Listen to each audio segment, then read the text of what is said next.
cities and big facilities. It was scary if some sort of an infection spread like cholera. And so she argued that she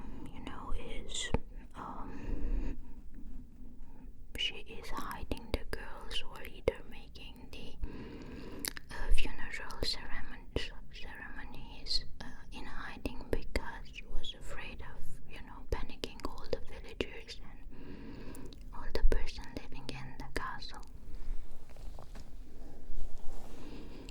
But in fact, she was, just trying to hide her deeds.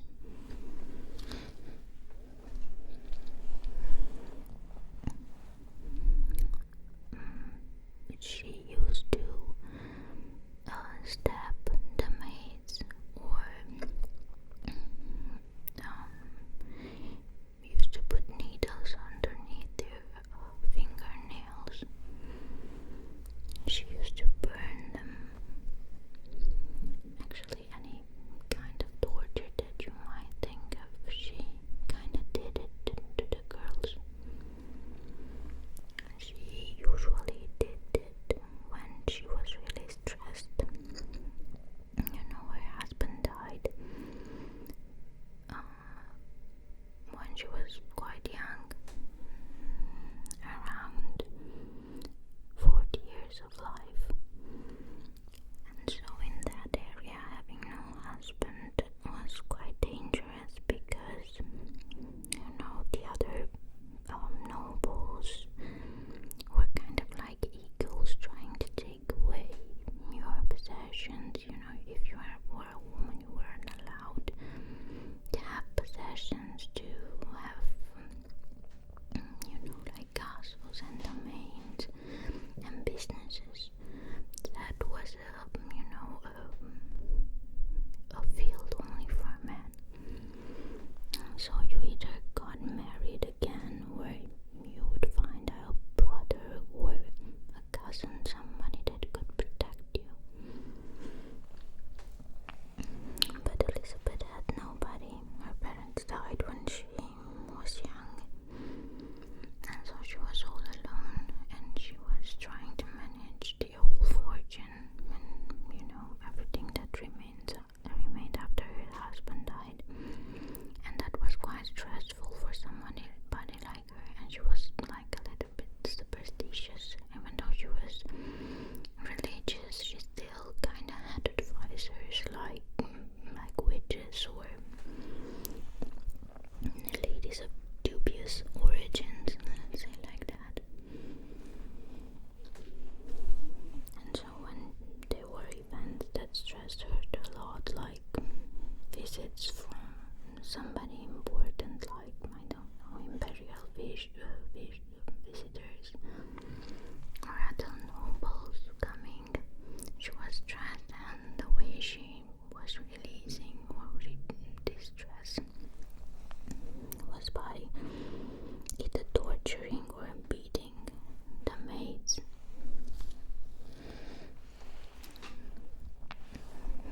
It's also said that one time when she traveled to see the emperor, she was so upset on a maid, and she was young, about 13 or 14 years old. And she kept on bickering about the travel, that it was difficult, that it was uncomfortable and all that. She was just like she didn't realize what she was doing. And because she complained so much, and because the Countess was already really pissed and stressed,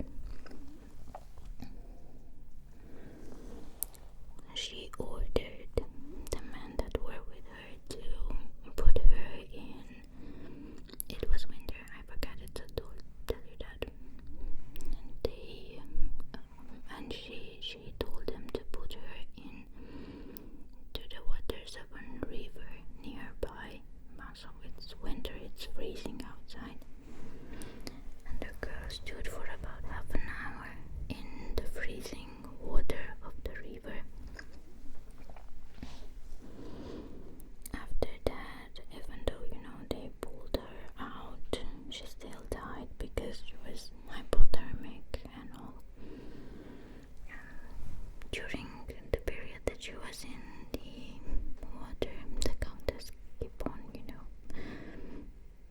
said like mean things to her, like, are you comfortable now? Or,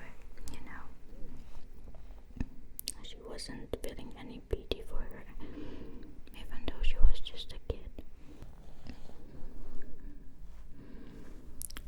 So this is kind of her story, the way she, started to torture young maids.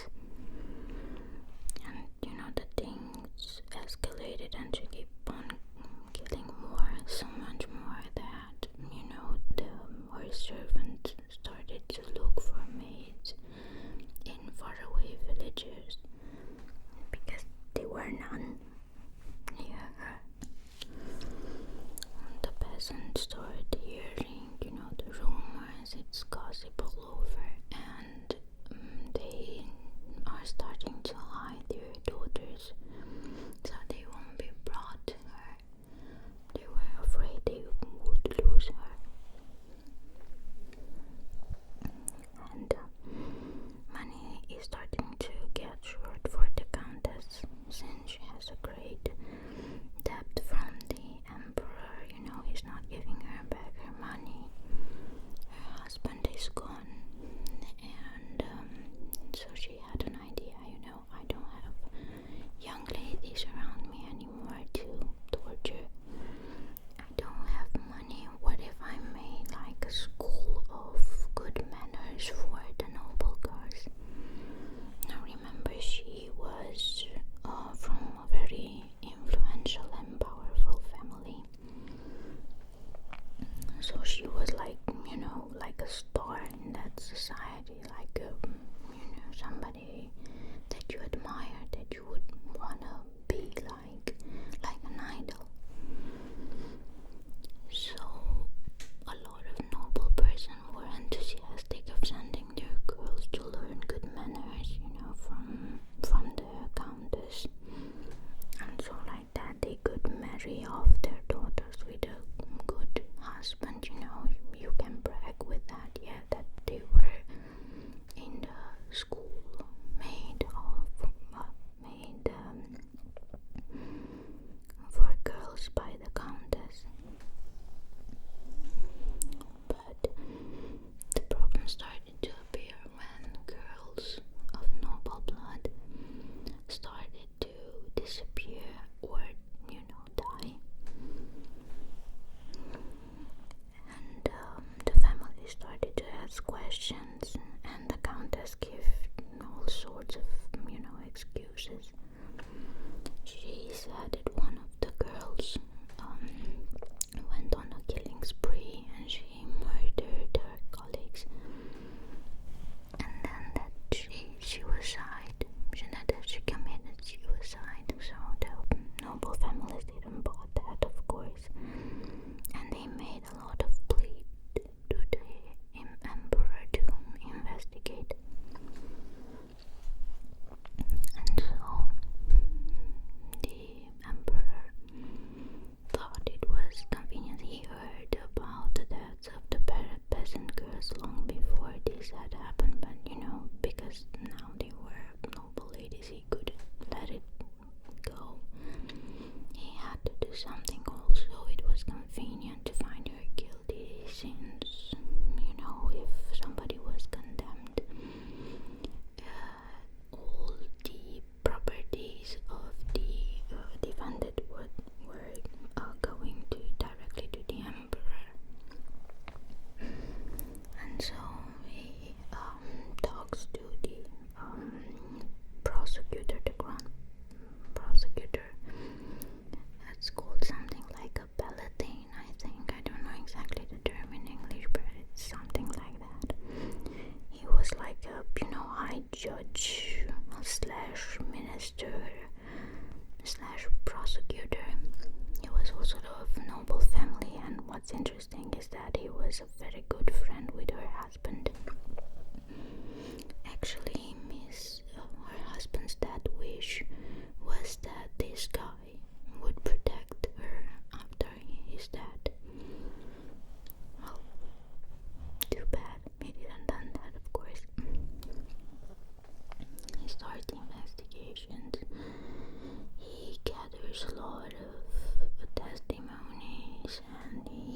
talks with her accomplices, it said that there were like, I think, 5 close servants that were helping her.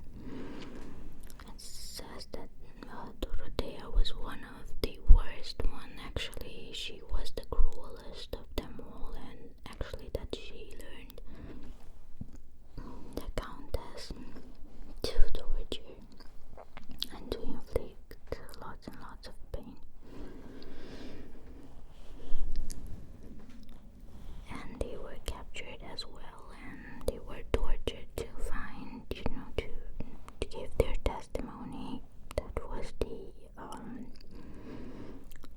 law back then. You could torture somebody into giving you, their positions. This is why in the beginning I didn't believe, the stories, because if you think about the moment in which they started to investigate her, of course also who benefit from her arrest and for her conviction, and also because the testimonies of these 4 accomplices were extracted by torture. That's why I was tempted to think that maybe it's not real, that maybe it was all a setup. But after that, actually I read a book. It's called The Blood Countess. After I read it closely, and I've seen that, besides these 5 testimonies, that there were hundreds of other testimonies of simple peasant people and, workers in her castle. I thought that, well, these people didn't have anything to win. On the contrary, if she wouldn't have been found guilty, maybe they would have a lot of things to suffer. So that's why I tend to believe that, she was indeed a horrific person. And, that the investigation started in that moment because it was convenient, and because before that they simply didn't care about simple peasant girls. You wouldn't risk, even as an emperor, to have a conflict with the most powerful family in your empire. For some peasant girls, those were the times.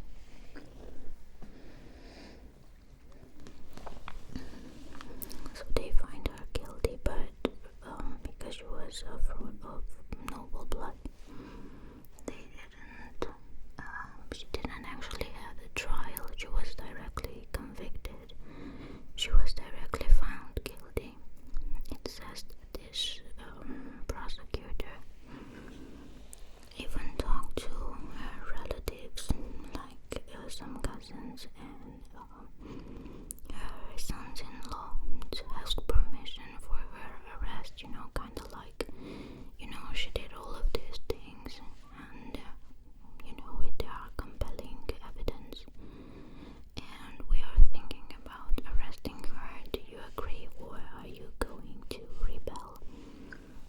And they agreed that, this could go on without a trial, with the condition that she wouldn't be publicly executed.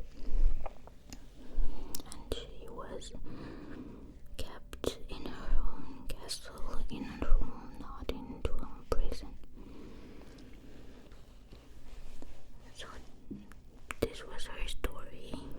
She died shortly after her incarceration.